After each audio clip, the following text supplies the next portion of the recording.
Alright, Aeson people. Thank you for joining our next little development video. So, for those who tuned in the last video, you know that we have released our A350 update, which has been brilliant. Um, Hopefully, no major work on any of the kit again. Possibly might be later on, eventually, just a little bit more rework on the autopilot um, if it gets too dramatic for people. However, if you follow the guidelines we've already stated with the autopilot, it should be very simple.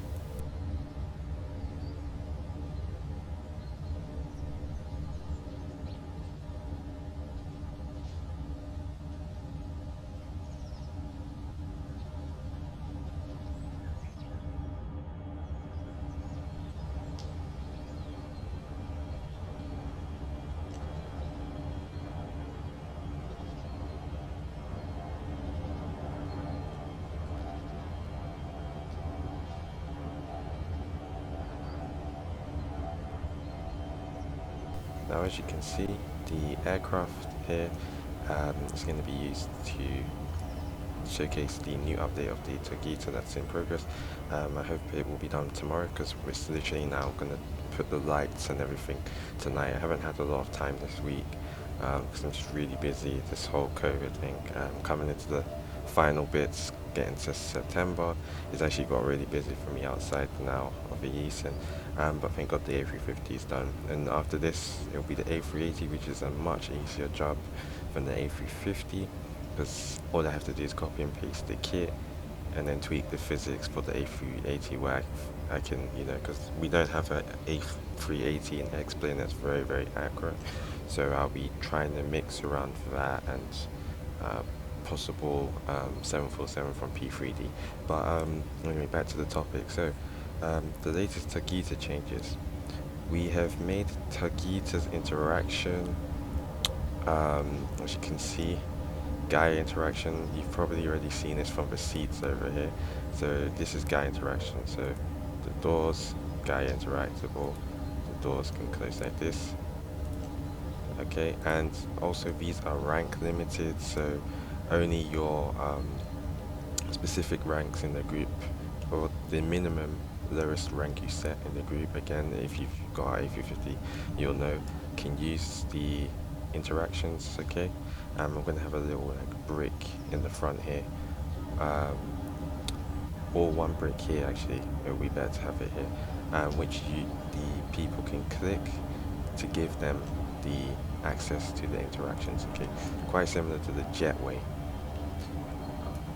And if you are like in a car, of course, and you don't want these to show up, if you press right control, it will make them disappear. Okay, so the first thing, of course, we're going to want to do is to showcase you the new drive system, which is miles better than the previous one. So as you can see, there's A380 Super, that's just the default thing it has there. Come the actual release, I'll remove that default template, so it would just be like 00, because of course there will be nothing there. Now I need to fly in the A350 quickly because I need to just set the parking brake on, so then once it's moving, see, this is the interaction UI we have here. Okay, there we go. Also, before tugging the plane, I'd advise having the captain in the seat or someone in this seat again, and anyone that's in the seat will eventually see if the plane's steering bypass pin, which I'll show you later on, is in. There will be a UI if you're sitting here that will say the bypass pin is in. If you sit in the seat after, you won't see the sign, but you won't be able to steer, of course, until the bypass pin is turned off. So I've turned on the P brakes, so that's great. Let's get back to where we want to be. And the great thing of having the interaction UI is once I've gotten in, all I have to do is click that. So now, let's get into our seats. I'm going to use our camera, so let's see, okay. Here we go. Q and E to shift gears.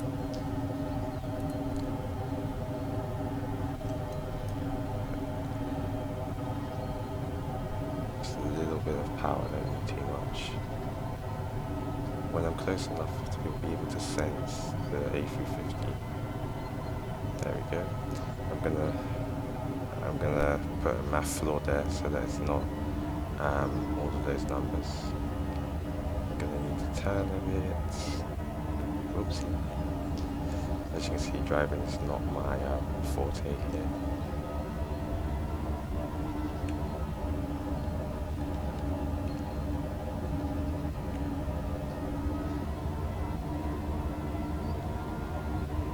So as you can see, it feels a lot more better to drive. The system is amazing. J, of course, to hide. I will put a controls list on this new update as well. Put it into park, put it to drive quickly, and reverse. We should have it. Oopsie. Okay, perfect. Switch it to park, of course. Now let me show you the steering bypass again. You see this button? If you press this button, you'll see something connect. You see this? This is the steering bypass. Once it connects here, you'll see the tug mode appear, okay? You will not be able to press the lift button here until the bypass pin is in. Okay, so the bypass is now in. We can now press this button here, okay? And that will lift the plane.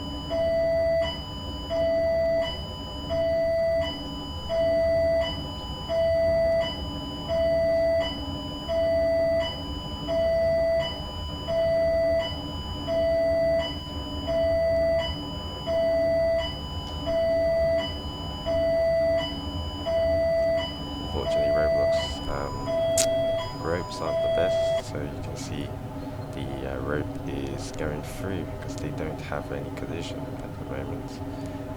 Alright, so we're done. Now that that's done, we simply just shift gears and we power away, okay? Oh, you know what's funny? I'm saying we power away, but we have to put off the park brakes on the plane. So I'm gonna hop out now. Let's quickly go do that. Oh, we'll be far away from that. Okay, let me get here. Okay, I'm gonna have to kill myself, I think, to get there. 1 second.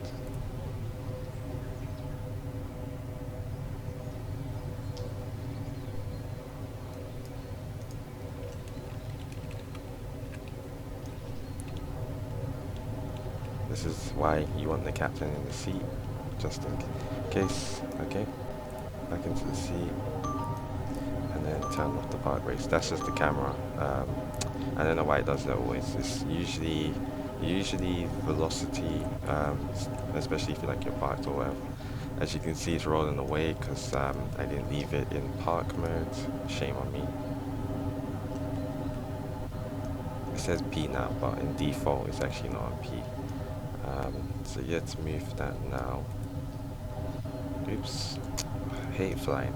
Make sure you unfly yourself.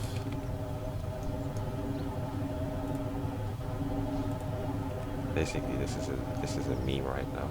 There we go. Okay. So now we have our little jetway on tug. I said jetway. See guys, you can see I'm really out of it at the moment. So now we have our Aurora on tug. Let's get her around.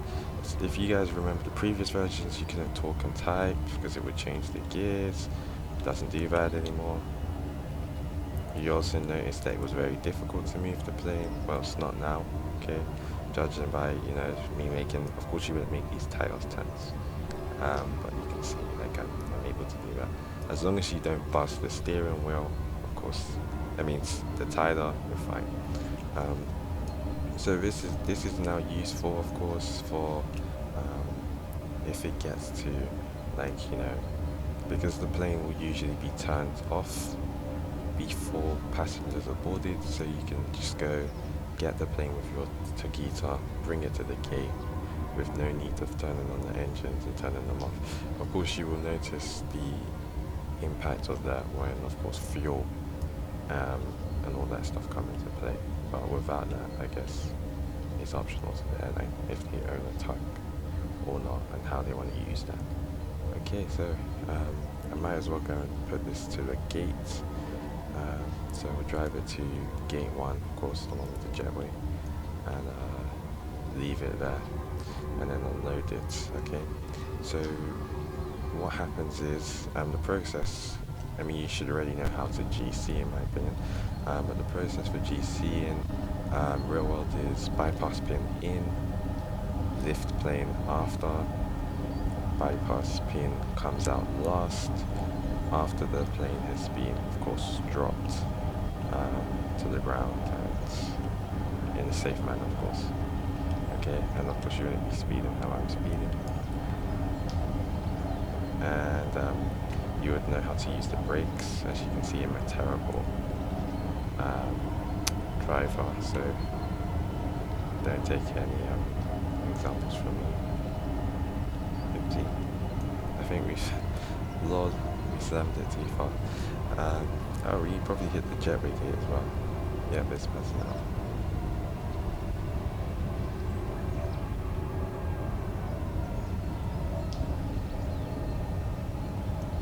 That surprises me. I want to have a look at that just quickly. Alright, that's done. Put this into park.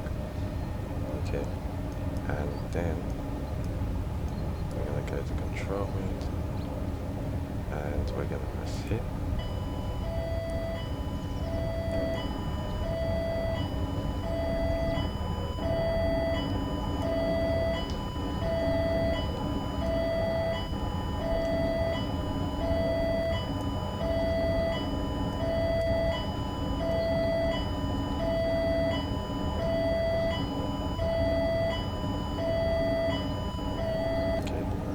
Steering pin comes out after. Now, of course, you want your pilot to be still in the plane, because you see my engines are on and you can just see the plane starting to move forward. Okay, ideally that's why you'd want a pilot there. After this, basically just want to remove the bypass pin, and as you can see, steering is restored to the gear. If you just notice that it resets off straight to 0. Okay, so that is basically it.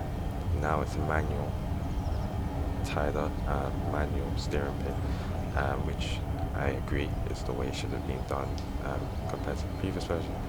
And so that's pretty much it. Now, funny enough, even though this is off topic, of course, my jetway is moving, which is weird. It's supposed to be anchored. Don't really know what's going on there. Okay.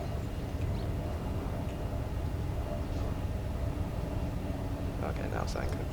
Yeah, I don't know what's going on there. The tug probably crashed into it, but now it's anchored. It's fine now. It's not moving about. Great. So that's pretty much it. That's the early demo of the Tuggita new system. It's pretty much done. It was really easy to redo. The remaining stuff is just, as you can see on the console, to add the lights, put it to default on spawn, and that's pretty much it. It's done. And this will work for like every plane basically. We changed, if you saw the old UI compared to the refreshed UI, we removed that really chunky list of planes that's unneeded. It's much more easier to put the power ratings into categories. So we have super, heavy, medium and light categories, which is much more simple because we can then put standard power ratings for each power setting that you can also edit yourself if for some reason you need to, which you don't, but hey, you'll be able to edit view value objects to add your own specific power amount required. I know there are some of you people that love to mod Ghost from Aeson. But yes, that's pretty much it. Can't wait now. Once this is released, I can get to work on this bad gal over here. She's literally just been parked here for quite a while, waiting for her turn to soar in the skies. And then hopefully we can get rid of her in terms of get her out to her people who have been also ultra patient as well. Um, and then get her out, and then the A321 gets worked on. After the A321, I'm going to take like a break to work on the new airport ahead of the 777 schedule. Because I hope we will be launching the 777 at least on the new airport. I don't want to launch it at AHA because we'll be closing this airport in terms of full usage. So all the activities will move to our new airports because it will be more, uh, more configured for that type of thing. Of course, you'll have a better city, even the junk roadblocks just broke now. But it will have, of course, better levels of scenery configuring. You don't really need to know this, I guess, because it's not like I'm making a sim. I guess anyone that's going there for the flight school will be more interested in this. But yeah, the new airport will be like our new major base again, and we'll be seeing much more of our other planes like our A220, our A340, A330 landing there. But AHA has been a great airport. Really been amazing airport from my friend AHA. Hardscope, I've really modified it over the year to fit more of what we've needed, but it's clear that we've reached max capacity. On a normal day when we're doing training or something, it can even turn a normal test into a different challenge when you've got a plane on the strip that doesn't listen to the commands, and you're coming in with a touchdown, you've got to go around, and then by the time you come again, another plane has come on. So the single, there was at one point we had double runaway operation, but that didn't really work out well because we had a parallel runaway. And if anyone remembers the famous air show we were doing with the Hecasaurus, the nuclear A350, and how we got hit by another plane taking off that spiraled out. Yeah, that's why we had to get rid of that runaway. It wasn't safe. We did have a secondary over here, but it didn't really look nice, and it didn't fit because where its landing path was going was directly towards the sea. It would have made for one of the steepest glide scopes possible, because already coming from the city to 45, runaway 45 is very steep. It's about like, it's kind of like this London City approach. So if you were to do that here, you wouldn't be able to do it safely enough. It'd be too steep, so we removed that runway. So yeah, that's pretty much it. It's a really nice airport, I really like it. But it's come of time where we have to say goodbye to it. Anyway, that's enough of me rambling. Tomorrow, hopefully another full video just on the Tuggita and everything being done. And yeah, pretty much it. Thanks for watching, and see you later on another video.